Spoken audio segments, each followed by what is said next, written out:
కాళ్లలో నొప్పి, నరాల వాపు వంటి లక్షణాలతో బాధపడుతున్నారా? వెరికోస్ వెయిన్స్ లో అత్యాధునిక చికిత్స ఏవిస్ వాస్కులర్ సెంటర్.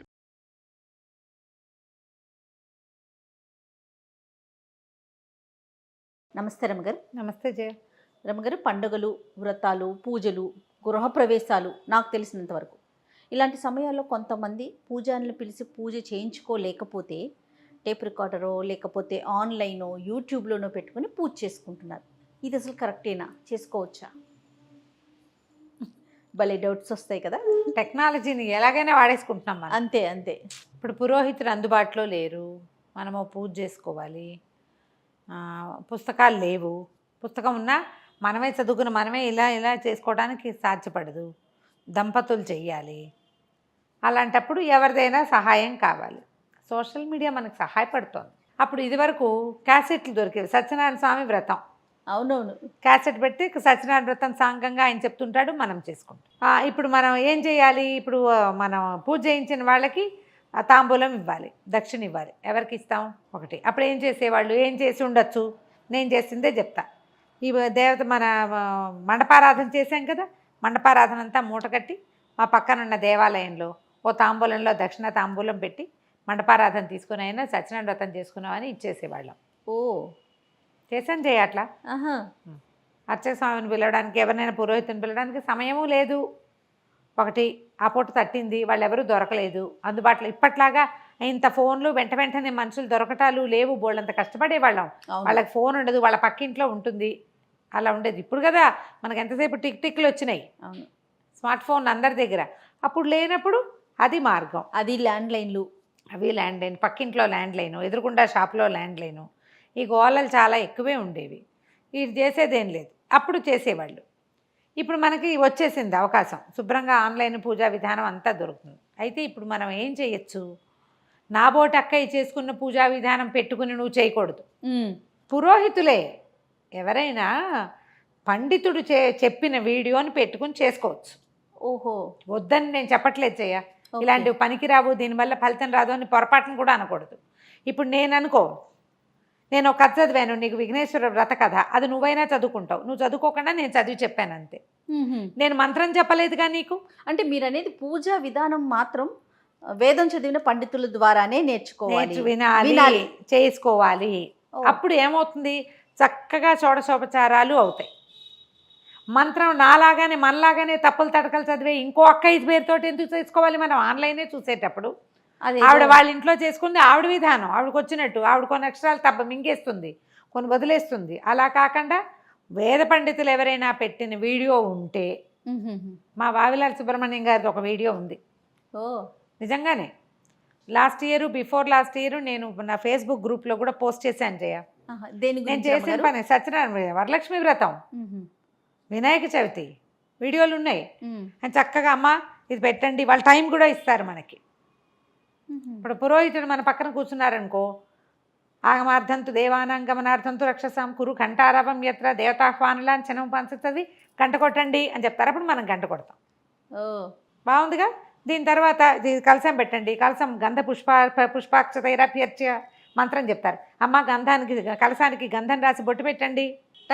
టైం ఉంటుందా? టైం ఉంటుంది. చూసి చేసుకోండి అమ్మా, అసలు చేసుకోండి తల్లి, చాలు చేసుకోండి, ఏం తప్పులేదు. కాకపోతే నేను చెప్పే మాట ఒకటి బాగా ఎక్కించుకోండి. మనలాంటి వాళ్ళే ఇంకొకళ్ళు బాగా అలంకరించుకున్నంత మాత్రాన, రెగ్యులర్గా పూజలు చేస్తున్నంత మాత్రాన వాళ్ళు పండితులు కాదు. ఎవరు చేయాల్సిన పని వారే చెయ్యాలి, అంతేగా. ఎవరైనా వేద పండితులు కనుక స్వతహాగా పురోహితులు ఏ మంత్రం తర్వాత ఏ మంత్రం, అభిషేకం చేయండి అంటే ఊరికే నీళ్లు పోసేయటం కాదు కదా, దానికి సంబంధిత వేద మంత్రం ఒకటి చదవాలా? అవును, మంత్రం చదవాలి కదా. ఆ మంత్రం వాళ్ళు చదువుతారు, నువ్వు నేను చదవలేమే. నేను నా సంగతి కూడా చెప్తున్నా కదా, నేను కూడా చదవను, నాకు కూడా ఇంకొకళ్ళ సహాయం కావాలి. కాదు రమ్మగారు, పుస్తకంలో చూసి కూడా మనం చదవలేకపోతాం. చదువుకోండి, ఒకవేళ చదువుకుంటే. నువ్వు పుస్తకం వద్దు, ఎవరైనా చెప్తే బాగుంటుందంటే ఇలా ఫాలో అవ్వు. నువ్వు పుస్తకం చదువుకుని చేసుకోవచ్చు. పుస్తకాల్లో మనకి అక్షర దోషాలు ఉంటాయి, అక్షర దోషాలు పుస్తకాల్లో ఉంటాయి. ప్రింట్ ముద్రారాక్షసాలు ఒకటి, ప్రింటింగ్ మిస్టేక్స్, మనకి నోరు తిరగదు, మనం తప్పులు చదువుతాం. మూడోది ఈ చదువుతూ ఈ క్రియ ఎలా అవుతుంది? కానీ ఒత్తులు పొల్లులు కొట్టేస్తాం కదా రమ్మగారు, పోతా ఉంటాయి కదా. బాగా చదువుకున్న వాళ్ళకి కానీ అది తప్పంటలేదు నాయన. నా పాయింట్ అర్థం అర్థమైంది. తప్పు కాదు. కాకపోతే మనకు అవకాశం ఉన్నప్పుడు మంచి అవకాశం తీసుకోండి, ఎస్, మంచిది తీసుకోండి. వాళ్ళెవరో పూజ చేస్తుంటుంటే మన పేర్లు కూడా చెప్పమని అడగద్దు. ఆ. దేవాలయంలో మన పేరు మనమే చెప్పి మనకు పేరుతో చేస్తున్నటువంటి ఆశీర్వచనాన్ని మనమే స్వయంగా వినాలి, అది మంచిది. ఆయన ఆశీర్వచనం కూడా చెప్తారు.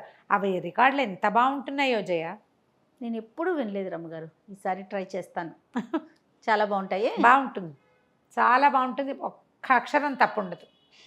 అంటే అసలు ఏమి తెలియని వాళ్ళు కూడా చక్కగా చేసుకోవచ్చు. అలా అవి కూడా దొరుకుతున్నాయి కదా, అవి కూడా దొరికేటప్పుడు మనం అవి ఎందుకు చేసుకోకూడదు? బాగుంది కదా, విషయం కదా. అందుకని మనలాంటి వాళ్ళు ఇంకొకళ్ళు మా ఇంట్లో పూజ చేసాం, ఆ వీడియో పెడతాను, ఆ వీడియో చూసి మీరు పూజ చేసుకోండి అని వాళ్ళు అనకూడదు. ఆ మాట మీరు వినకూడదు. వాళ్ళు అన్నా సరే. బాగుంది, ఇది ఇంకా బాగుంది. వినద్దు. ఇప్పుడు అలా కాకుండా వాళ్ళే ఒక పురోహితుడిని పెట్టుకుని పురోహితుల వారు చెప్పినట్టే చేస్తే ఆ వీడియో మీరు పెట్టుకోవచ్చు. Okay okay. వాళ్ళు చదివితే మాత్రం వద్దు. అంటే ఇది తప్పు కాదు, ఇది నా సిన్సియర్ అడ్వైజ్. ఓకే. వేటికి అంటే ఎలాంటి పూజల వరకు మనం విని చేసుకోవచ్చు అంటారు? అట్లా ఏమన్నా ఉందా? వినాయక వ్రతకల్పన చేసుకోవచ్చు, వరలక్ష్మి వ్రతం చేసుకోవచ్చు, సత్యనారాయణ వ్రతం కూడా చేసుకోవచ్చు జయ. సత్యనారాయణ వ్రతం ఇప్పుడు గృహప్రవేశానికి మనతో పురోహితుడు లేనిదే ఎలా కుదురుతుంది? గుమ్మాలు దాటుతారు. అవునవును. గుమ్మాల దగ్గర చదివే మంత్రాలు వేరు.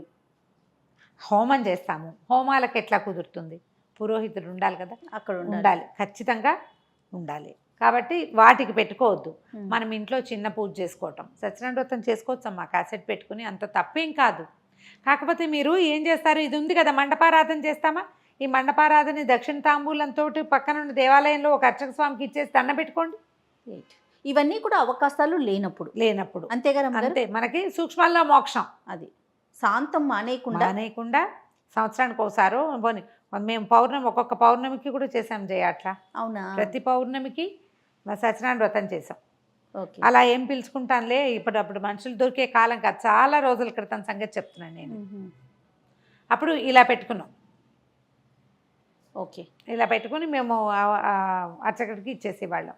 కానీ ఇచ్చేయటం కూడా ఒక ప్రధానం రమ్మగారు. ఎందుకంటే ఎట్లనో అర్చక స్వామి మన దగ్గర ఉండరు, గురువు గారు, కాబట్టి మొత్తం అయిపోయినాక తీసుకెళ్ళి ఇచ్చేస్తే అదొక సాటిస్ఫాక్షన్. దక్షిణ తాంబూలం కూడా ఇచ్చొచ్చేదాన్ని నేను అక్కడ. బాగుంది, చేయొచ్చు అట్లా. ఇప్పుడు నేను చేశానని మిమ్మల్ని చేయమంటల్లా, చేసుకోవచ్చు, ఇది ఒక అవకాశం ఉందని చెప్తున్నాను అంతే. ఈ మండపారాధన ఏం చేస్తాం మనం కదా, అప్పుడు ఇలా చేస్తే సరిపోతుంది, ఈజీగా ఉంటుంది. నేనేం సోషల్ మీడియాకి ఎగనిస్ట్ కాను. కాకపోతే ఎలా వాడాలో అలా వాడండి. రైట్. ఏది వాడుకోవాలో అది, ఎంతవరకు వాడాలో అంతవరకు. మనకి అర్చకుడు ఉండే అవకాశం ఉంది, పురోహితుడు వచ్చే అవకాశం ఉంది, పురోహితుని పిలుచుకుని చేసుకుంటే అమ్మ ఎప్పుడు కూడా లైవ్ బుక్ లాగా జయ. పుస్తకం చదివితే వచ్చే సాటిస్ఫాక్షన్ అది వేరు. మనకి పక్కనే పురోహితుడు ఉంటే ఒక వ్యక్తి మనతో పాటు మనని భగవంతుడి వైపుకి నడిపించడం అనేది ఉంది చూసావా, అది చాలా అద్భుతమైన అనుభూతిని ఇస్తుంది. ఆ అవకాశం లేకపోతే ఇలా అవకాశాన్ని వాడుకోండి. మీరు వరలక్ష్మి వ్రతం అవి మీరే చేసుకోగలరు, చక్కగా చేసుకోండి, హ్యాపీగా చేసుకోవచ్చు కదా. రైట్ అండి. నమస్తే రమ్మ గారు. నమస్తే జయ.